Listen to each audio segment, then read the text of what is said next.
the producer that I was working with, Bill Brindell, was really awesome, but the other producer wasn't really awesome, and he was kind of trying to take away my power, and it was irritating to the percussionist. Yeah. And he said, you are hearing everything. You're hearing everything. Norman Whitfield did not play one instrument. All he did is say what he heard. And so then I wrote a few songs with that guy, the percussionist, just, for experience sake. And that just taught me that I didn't have to, not that I don't want to, but sort of like, I've been lucky in the way that I've been working with some players that I can, like, sing it or describe it or, and somehow it gets done. So no, that's it. I know what I like to hear. If I need to hear something more high-end, if I need to hear something more melodic, if I need to hear something more dramatic, that's the way I'll describe it. I could say higher and lower. I can imitate any sounds. I can do that, but I don't execute it with an instrument other than. Well, you're probably the first singer that I've spoken to that does not play any type of instrument whatsoever. Yeah. No. But I guess your instrument, besides your voice, is your ear. So that's good, because at least you can get your ideas across to whatever musician is playing the music. Well, I think in some ways, I have to tell you, I think that's actually helped me because I'm not critiquing it or I haven't been taught something. I just know what I would like to hear. I'm going to go see Victor Wooten on Monday night, who is like just an amazing bass player, and I can't even remember who he played for at first. But anyways, he basically was talking about music as a language, and that's what I think it is. It's a language. It's just a communicator. So I would like to learn how to play the keyboards. I am actually okay at the keyboards, but I just wouldn't do it in front of anybody. It'd be ridiculous to call myself a keyboard.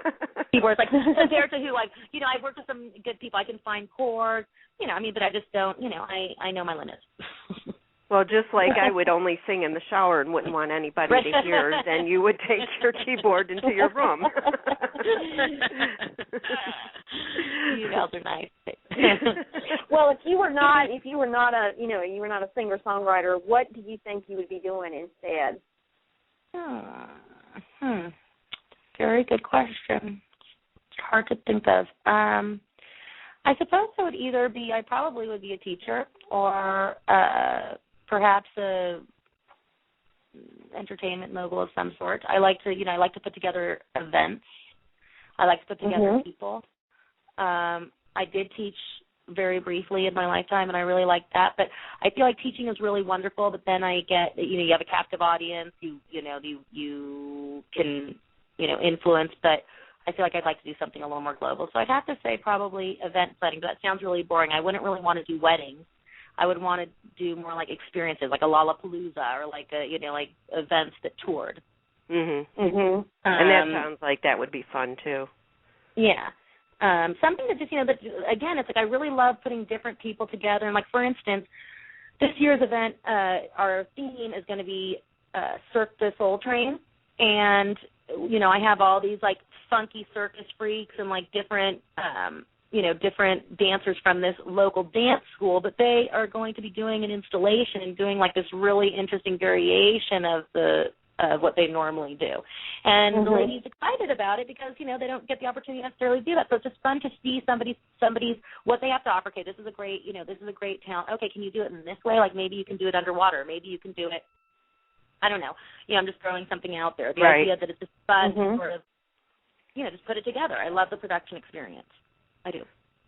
Even doing a video, like right now, it's just been so fun looking for locations. It's fun. It's fun, looking for the costumes. Fun. Well, you have to enjoy what you're doing, otherwise you don't want to get up every day and do it. Exactly. Did I say I was having fun? Yeah. I was kidding.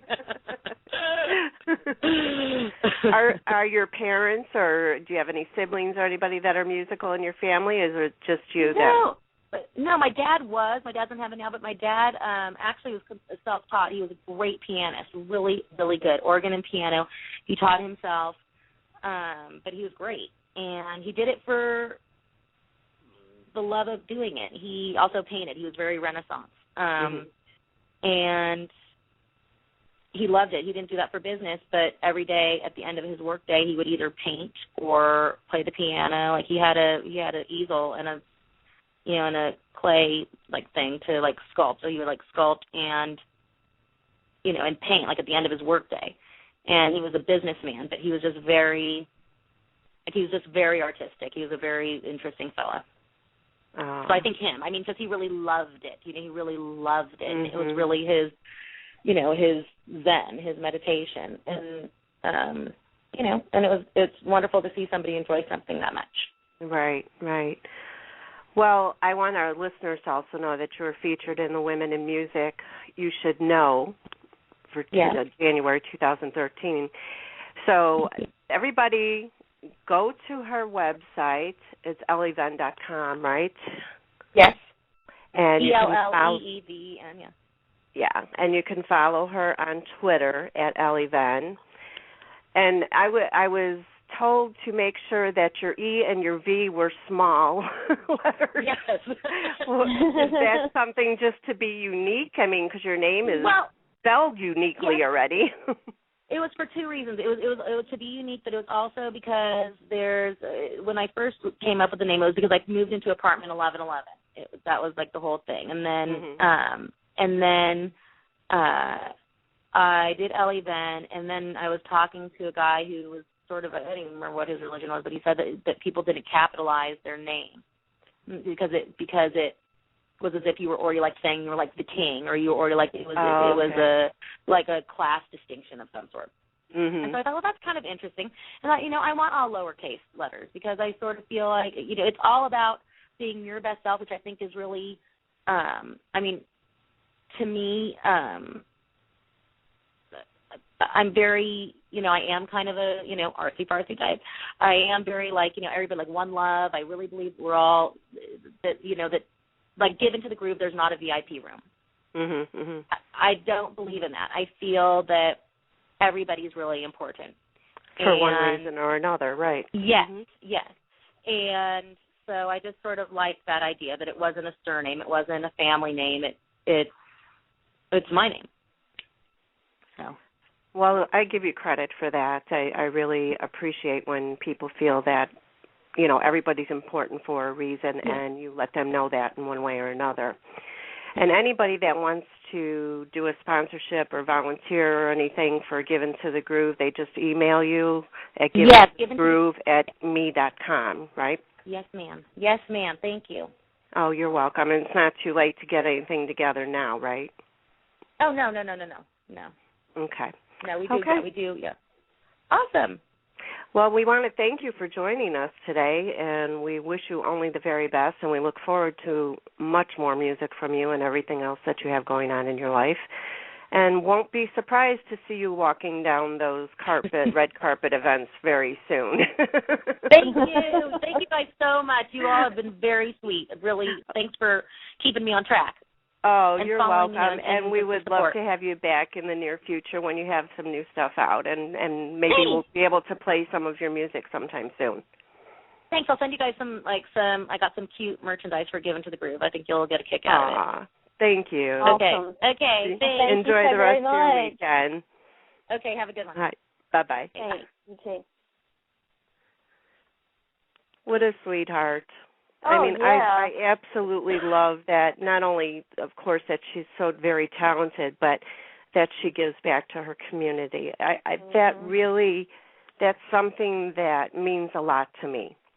It's no matter how big you are or how big you think you are in your mind, it's always good to give back.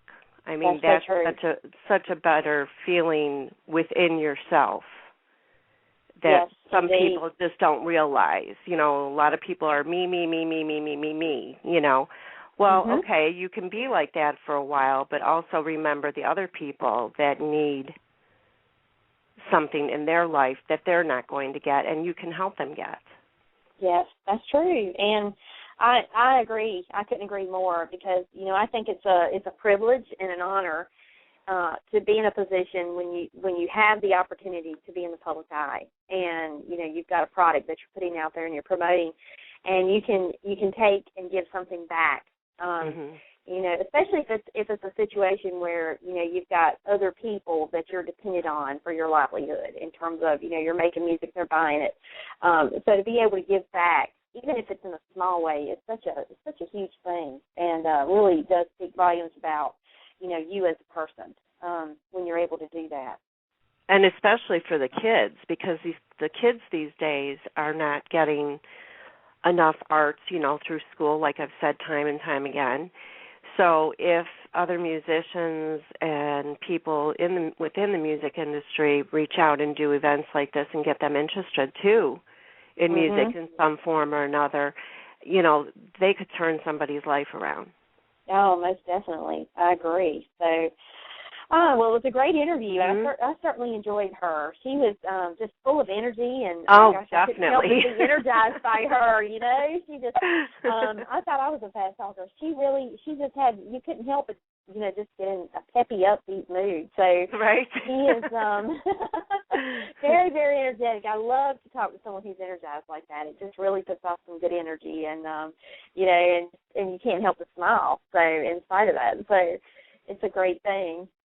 This is so true. Now, we also want our listeners to know that we have a second show tonight at 7 p.m. Eastern Time, where we're going to be interviewing Alana Stewart about Farrah Fawcett, who was her best friend for over 30 years before she passed away, and today would have been Farrah's 66th birthday, which I find amazing. I can't picture Farrah at 66. You know what I mean? Mm-hmm. Well, it's just like anything else. I mean, you know, some of our favorites that we grew up watching on television, you know, it's kind of hard to wrap our heads around the whole concept that they would be 60s and 70s. I mean, look at Clint Eastwood. He's 85. I mean, does he look 85? No. No. I mean, it's just you forget that he is. I mean, you know, what he is, and so many artists like that. So, yeah, I mean, I could certainly see, you know, realistically from a time perspective, you know, that she would be 66, but it is hard to imagine. And even, you know, up to her final days, she looked phenomenal. I mean, she was absolutely so gorgeous. True. That is so never, true. ever aged. And no. Just what a, you know, a wonderful human being she was. And so I'm really excited to, you know, to talk to Alana and just find out how that whole experience for her unfolded. Obviously, it changed her life, you know, and she's gone on to do some phenomenal things in honor of Farrah Fawcett's memory. So it's going to be a great show. Yeah, so everybody join us at 7 p.m. Eastern, same place. We're here on Blog Talk Radio, who we love. Yes, we do. And with that, we will say goodbye for now. And everybody enjoy the rest of your day and your weekend if we're not going to see you later. And if we do, that's great too. So I will see you in a little bit, Dawn. All right. And hang in there, everyone. We'll be back with you very soon. Okay. Thanks. Thank you. Thanks for listening to tonight's show. You can connect with Take Two Radio on Twitter at Take Two Radio and at Dawn Take Two Radio. You can also look us up on Facebook at Take Two Radio.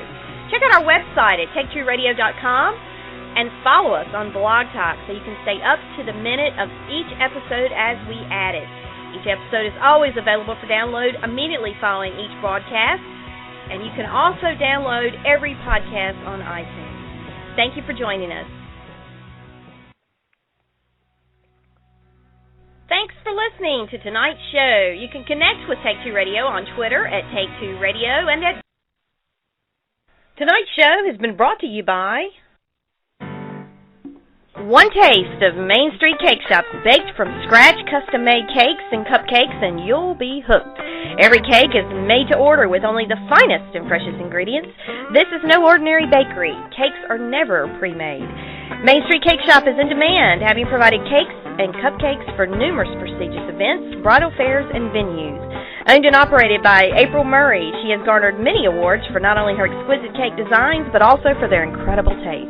If you're looking for a cake for any occasion, or cupcakes in a variety of flavors, then Main Street Cake Shop is the place. Visit them on the web at mainstreetcakeshop.com.